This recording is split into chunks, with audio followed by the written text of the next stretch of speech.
Hello, I'm Kyle Trowbridge with Elizabethtown Community Technical College and the Adult Ag program.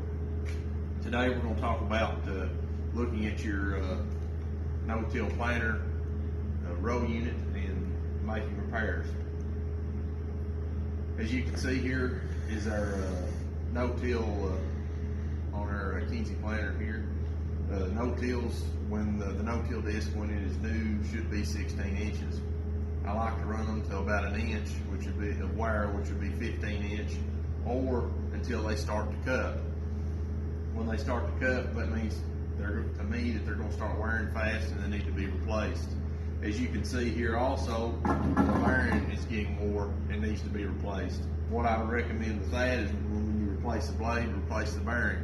If your bearing is still good and your blade, you feel like you would like to run it a little bit longer, but it is getting wore to the point that you feel like you need to adjust it or replace it, but like I said, you would like to keep the no-till on for a little longer, you can adjust them by taking this bolt out and dropping it. Next, I would check my double disc openers, and the way I do that is I take 2 business cards, slide them in between your double disc openers until they go to where they cannot be moved anymore. When you do this, if they're closer than 1/2 inch, I feel that they need to be replaced. If they're farther apart than that, which you can tell these are, then I feel that they're fine to run.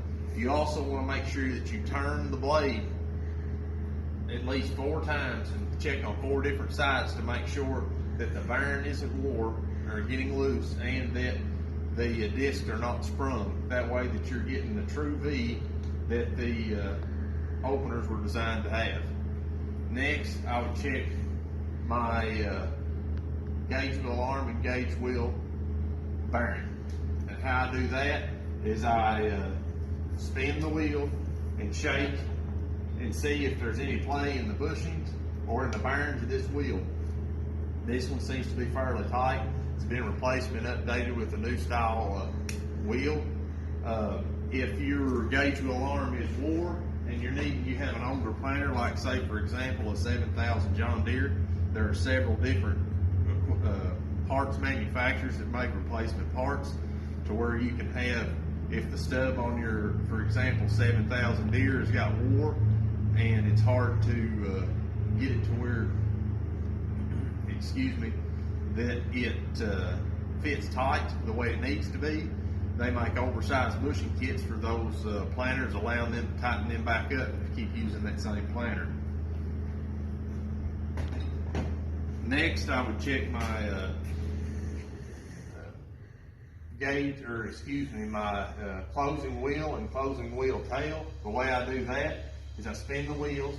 As you can see, this one, the rubber's starting to come off the closing wheel, and also check the tail. See if the tail has any wear or if it's starting to get, the bushings are starting to get loose.